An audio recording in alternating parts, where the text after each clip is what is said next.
Yo. So Norm called me on his way to the office. He didn't really call me. He sent me a text. It's like, I'm running late. Start without me. So I'm just going to get some shots up here, I guess. What's up, everybody? Good Wednesday morning. Nice to see everybody over here in the YouTube chat. I'm going to go over here to Rumble in just a moment.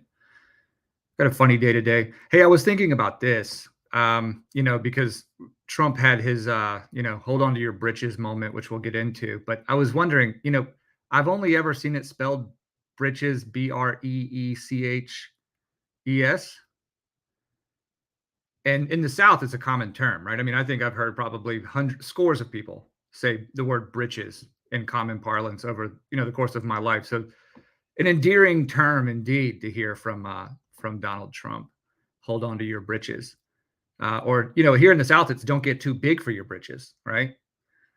That's the way, that's usually the context in which you hear it.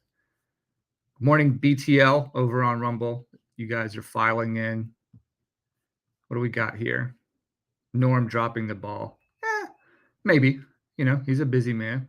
And also, I'm just getting some shots up. Boss is away. November 5th is Christina Visibility Day. What does that mean, Don? Anyway, so let's get to it. I'm going to play this clip brought to you courtesy of Jack Posobiec over on X. See if I can get it to share on the screen here. And this is, of course, Trump referencing, he's in Michigan, some campaign remarks. And he's talking about, the massive scale of deportation that he plans for his presidency. So we're going to start with this, and then we will lean into the impact that has on the campaign. And I think I'm going to use this as a nexus to talk about the oral arguments that are scheduled today down in Texas with the Biden v. Texas lawsuit over SB4, Texas's Senate bill. So without further ado, let's see, add that. The Mike Show. Yeah. Wait, here's Norm. Norm, what the hell are you doing? I can't hear you. You're talking a lot. Can't hear you, though. Well, what else is new? Can you hear me now? I can hear you now. All right. Good morning, everybody. Sorry to be late. Sometimes traffic intervenes. They say that traffic is a bitch, but anyhow, life is what it is. So where are we today? What's going on out there in the wide world? I was just about to play this clip from Trump's campaign speech in Michigan, in which I asked. Well, I want to start with this: is it Britches, Britches, or is it Britches, Breeches? Norm, I've only ever seen it spelled with the latter. Yeah, with the ITCHES. No, EECHES. Everything that I've ever read has always been Britches, but it's EE. But in the South, we pronounce it like it's spelled on the screen, which was I welcome that spelling. And look, Norm, in the South, it's in common parlance, right? Don't get too big for your britches is what I've heard my entire life. In the South, they're never preparing to do things. They're fixing to do something. I'm fixing to hold my breeches. And we cut and we also cut the light on. I don't know. Let's play the, what is interesting. Those of you who like to read, and I suspect there are at least two of you out there, may have spent time in rare book rooms and learned that in the 16th and 17th century, as modern English was taking its shape, there weren't uniform spellings of things. And so, the same word could be spelled differently, and that would be acceptable usage, sometimes even by the same author. Look at Shakespearean folios, look at 17th century political tracts, such as tracts from the McAlpin collection, reflecting the English civil wars in the 17th century. And you'll find all sorts of unusual spellings. And so, language is a marker that we use in order to exchange energy, thoughts, power in a world that we share in common. Let's not make a fetish of it and decide it has to be one way or the other. Well, yes, look, it's acceptable usage, but we don't live in Queens, England. So let's. I love this one too. Yes, switches to britches. That's what Matthew Kyle heard growing up here in the South, and we didn't grow up too far from one another, so I can verify that's a real phrase. Okay. Right. Well, look, let's have some fun here. And then what I told the audience here when it was the Mike Show briefly, Norm, was that we're going to listen to this and then we'll probably segue into just a quick update on the lawsuit over SB4 down in Texas, with oral arguments being delivered there. So I sent you if you didn't get a chance to peep at the dissenting opinion in that, no big deal. I'll quickly hit it and we can talk about how this kind of connects to that. Let's do it. Is it this or that? All right. On day one, I will seal the border and will begin the largest domestic deportation operation in the history of our country. And if other countries say they won't take them back, we're not going to take them back. I will say that, yeah, here they come. You're just going to hold on to your britches, because here they come. They're coming back. That's amazing. I mean, what's he going to do? Load people into crates and parachute them down into the country? Hey, here are your illegals back. You know, I understand. I just understand. Hold on, can we just appreciate the comment? I just love the timing of, well, you know, hold on to your britches then. I don't know what to make of Donald Trump. There is a fascinating story about him in the New York Times yesterday about how his rallies are beginning to resemble sort of church services. And, you know, I still marvel at what's going on in the country, and I can't help but wonder.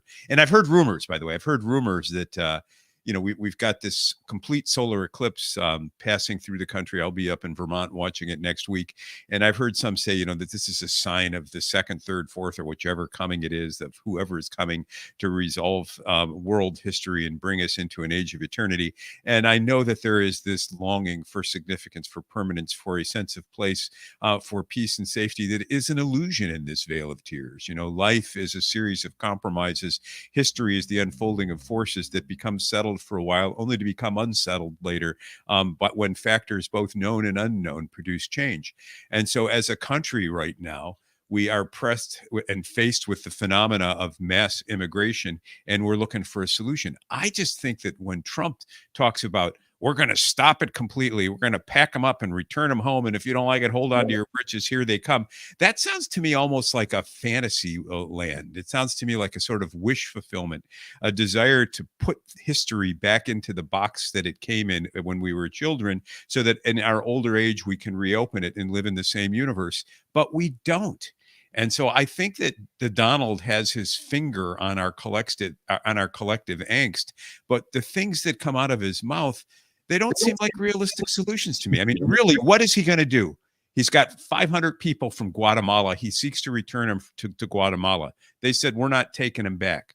Is he going to have them executed? Is he going to just throw them over the border and say, here, it's your problem? I mean, you know, this is the problem of cognitive dissonance in our political discourse. Donald reflects anxiety that we have, but his solutions are solutions that are real and that we can live with. We're getting an echo from you again, but I hear what you're saying. While you attend to that, I think I understand what you're saying. I think I have some apprehension that a widespread, and maybe the rhetoric alone is enough to encourage some return, right? We saw that the rhetoric of his campaign prior to his election in 2016, and then his election in 2016 and swearing in early 2017, we saw the dramatic drop in unlawful immigration, unlawful entry into the United States via the southern border, and that persisted until the new administration came into power, right? And ended all of the executive orders, made it clear that they were welcoming people from, you know, all over the world, whatever you want to do. Now we have, but so I guess my question to you, Norm, is, okay, sure, I grant you that it seems, born of some sort of comic style fantasy, right? Almost a Batman style, vigilante sort of urge to get these people out because they came in unlawfully, right? And are an absolute drain on the public dole. However, I think that there needs to be some sort of reckoning on this. And while my anxiety is mostly about the tendency for these things to trend toward violence, I don't think that that's any reason to step away from the problem and the development of meaningful solutions to that problem. So I agree. But what is a form of resolution to this, aside from this sort of comic illustration of loading millions of people up onto on buses or whatever and shipping them back across the southern border? I mean, what is that? I can't hear you. You're muted. You're muted. You're muted. You're muted.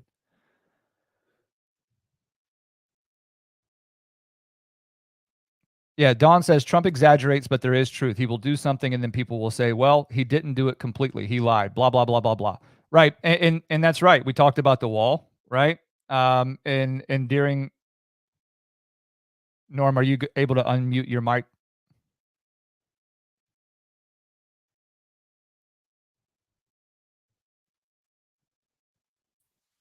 Yeah. All right. Can you hear me now? I can hear you now. We're getting the echo again. Just unplug it and talk out loud on your computer monitor. I want to get to some substantive stuff here. So just so everybody's, this is going really well for us this morning. Thank you, everybody, for bearing with us. What I sent you, Norm, on the topic of the southern border, in preparing for this morning was the dissenting opinion from Circuit Judge Andrew S. Oldham. And in his dissenting opinion last week, or the week before rather, he had much to say about the nature of the lawsuit from the Biden administration to the Texas state government over SB4. One thing that he said, and I've got it on the screen here now, is simply this: in talking about the likely procedural. Now I've got an echo. Our techniques today are overwhelming. Why don't you it's not our. I don't know what's going on. All right. So, in talking about what's going on procedurally with in the decision that the court came to 2-1 to stay the to deny the stay, he says there's peril in the approach that the bench takes. And in particular, he says that he nods to the 10th Amendment and and the argument about the supremacy clause. And he says there's real peril in this approach, which is basically the approach being we're going to litigate this through over and over and over, and then ultimately not give ourselves any opportunity to undo this before it has to go to the Supreme Court for a substantive disposition on the issue. And he says, quote, "In our federal system, the state of Texas is supposed to retain at least some of its sovereignty. And its people are supposed to be able to use that sovereignty to elect representatives and send them to Austin to debate and enact laws that respond to the exigencies that Texans experience and that Texans want addressed. The people of Texas also elect state judges who are entrusted to interpret both the state and federal law. And all of the federal system depends on the presumption of parity, that state courts are just as well equipped and just as capable as their federal counterparts at interpreting and implementing federal law." And I like this a lot, Norm, because what he ultimately says in his dissent in response to the claims that the Biden administration is making is that, number one, the injunction should never have been a global injunction, right, to prevent enforcement of SB4 globally. That limits what is supposed to happen procedurally through the courts, right, that there should have been as applied motions for as applied injunctions filed. But he says the in the field application is problematic, but also that Texas is likely has a more than just a negligible chance to succeed in this lawsuit, and that there are no conflicts alleged in the so as a matter of the supremacy clause, Norm, and you know this probably far better than I do. The issue with a state government in the 10th Amendment, a state government enacting laws that tend toward resolving the same issue as a federal law, is that there cannot be conflict with the state law. The supremacy clause would say that the federal application reigns supreme over the state application under the same issue.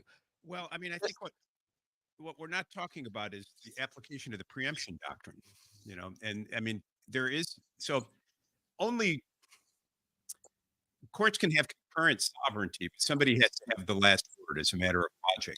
And so what I don't like about the dissent is it suggests two people can share the last word, a state and a federal court. But ultimately, the buck has to stop somewhere. And I don't, I understand his point that Texans have a right to representation to respond to the felt necessities of their lives.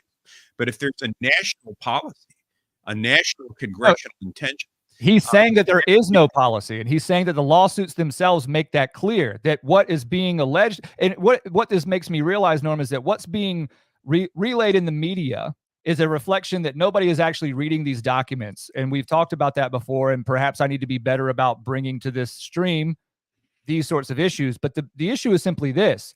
Anywhere where there is an overlap in what the state level, what the state law SB4 is doing, and federal law as it currently exists, they are exact replica. They mirror one another. There is no discord. There is no conflict of laws, in other words. And then more generally, SB4 actually fills gaps that the federal law does not address at all, so that there isn't a preemption issue on most of what's going on. And the language of SB4 actually makes it clear and acknowledges, and you can see here on the screen, that those issues of federal law that currently exist are not at all offended by this. No, but I think what happens here is what preemption says, that when Congress intends to occupy a field, it occupies it completely. And if it fails to act on something a state feels a necessity, it's up to Congress to fill that gap in the state. Otherwise, we're going to develop a law that is discordant and inconsistent from state to state. And I think that's a problem we have to acknowledge. And sure, but shouldn't that come after there's an as-applied challenge to these issues? To his point, and the state of Texas shares a 1,250-mile border with the state of with the country of Mexico, right? So it's not as if every single state has an equal opportunity to apply, issues related to immigration and border enforcement the way that Texas does. It's a disproportionate responsibility that Texas has, or a disproportionate risk exposure. I found this really compelling, and I wish I'd actually read this sooner. And so I expect that on oral argument today, that's a lot of what we're going to hear reported on, Norm, in general, is that there is going to be this discussion of preemption, this discussion of the supremacy clause and whether it applies, whether the Biden administration even has a cause of action for something other than something other than equitable relief, or if the supremacy clause even creates a cause of action, right? And then also on the form of the supremacy clause with respect to Texas's thing is, where are the actual conflicts of laws, right? Where is the application discordant as between what SB4 does and what federal law does? Well, I hear you. I mean, I guess I'm a constitutional purist, meaning if we're going to have a preemption doctrine, if we're going to reach the threshold conclusion that Congress meant to occupy this field and did so completely, then the silence of Congress to address an issue does not, as a matter of logic, create a right for the state to step into a preempted field with a remedy of its own. So preemption either needs to give, and the failure of Congress to act must justify the right state react, or we need to pass preemption. I mean, I think that's fundamental.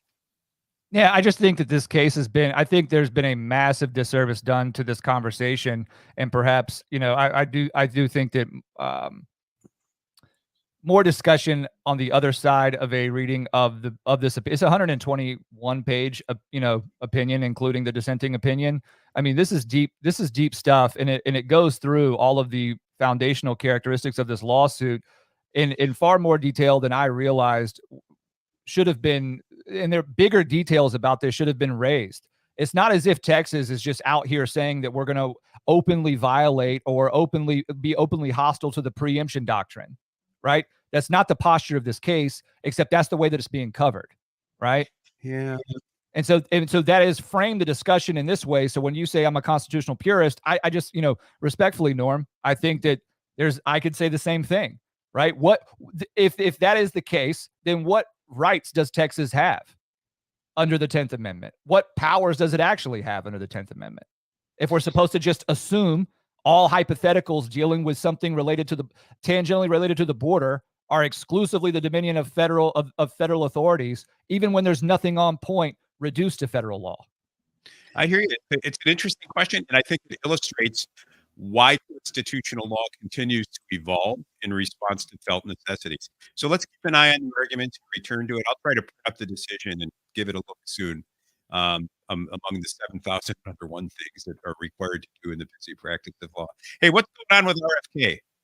So RFK appeared on CNN, I think. Well, that was a mistake. Well, it's interesting that they would even have him, right? So he appeared on CNN, and I have the clip. I'm worried that if I play it, though, that we'll get a copyright strike from CNN. But here it is. So he appears on. Well, why doesn't their publicizing it online make it fair use for other commentators? Yeah, I don't know. I mean, we could do it if you want. We could just play it. You want to play it? Yeah. Let's do it. All right. Is it equal evil to Biden? I mean, listen, I can make the argument that President Biden is a much worse threat to democracy. And the reason for that is President Biden is the first candidate in history, the first president in history that has used the federal agencies to censor political speech, so to censor his opponent. I can say that because I just won a case in the Federal Court of Appeals and now before the Supreme Court. It shows that he started censoring not just me for 37 hours after he took the oath of office. He was censoring me. No president in the country has ever done that. The greatest threat to democracy is not somebody who questions election returns, but a president of the United States who used the power of his office to force the social media companies, Facebook, Instagram, Twitter, to open a portal and give access to that portal to the FBI, to the CIA, to the IRS, to CISA, to NIH, to censor his political critics. President Biden, for the first president in history, to use his power over the Secret Service to deny Secret Service protection to one of his political opponents for political reasons. He's weaponizing the federal agencies. Those are really critical threats to Donald democracy. Trump, of course. Well, I mean, these are good points. I continue to believe that questioning the results of the 2020 election was a right of every citizen, that the courts should have been and were open, that the courts rejected those claims. I continue to believe there were irregularities in that election arising from the pandemic and the way votes were cast, counted, and reported, and that we don't have a transparency that inspires confidence. Having said that, on February 6th, people appeared to stop the steal. There was a riot, and that riot has been transformed for political purposes into a club that is used to bully dissent. I think that Kennedy is right insofar as the administration has, in the name of quote truth, stopped third parties from publicizing what it regards as disinformation, misinformation. Having said all that, I do think there's a lot of garbage online. And I do think that garbage has created a firestorm in our politics where, for whatever reasons, our speech about politics doesn't demonstrate our commitment to live a good life. And that the task of reintegrating our speech into an embodied life, into a life that we would care to live, is a challenge. And I would go so far as to call it a spiritual crisis in the United States. We have become detached from the selves we lived. We engage in posturing online that captures but an aspect of our personality, usually associated with rage or disaffection. And the result is we become polarized around less integrated portions of ourselves, or those negative portions of ourselves that the algorithms are able to tap and harvest. And the result is we're losing a sense of our commitment to justice. We're losing a sense of our commitment to one another. And what's worse and most frightening is we're losing a commitment to our sense of our own selves. And the result is we're becoming stereotypes. We're becoming a nation of idolaters. I mean, I think identity politics. I think the notion that somehow children can choose their gender, but they can't go out to have a drink. Things have gone crazy. I will go I'm not going to go as far as Alex Jones does and say, next week's eclipse is a sign of the apocalypse.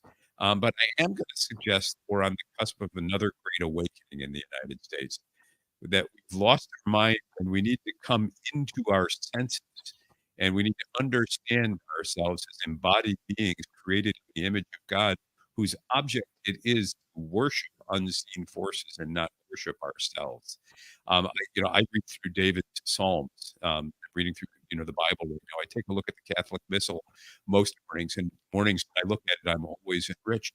And I realize that what the West has is a rich spiritual tradition that we are now ridiculing and trying to outrun.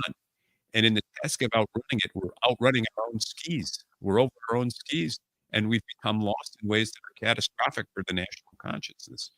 So rather than saying that next week's eclipse is the apocalypse, and rather than Donald Trump selling Bibles or endorsing Bibles, I think there has to be a national call to prayer. I genuinely believe that we are on the cusp of another great awakening in the United States. And that unless we come to our senses as embodied spiritual beings, we will succumb to a sense of idolatry. We will succumb to a sense of rage. We will become a nation of pots, screaming at the potter, "Why makest me thus?" And we will lose the ability to enjoy the lives we share with one another, which right now, on a handshake to handshake basis, are rich and supported by a complex material infrastructure. Lose that, and we've lost everything. We become Somalia with SUVs.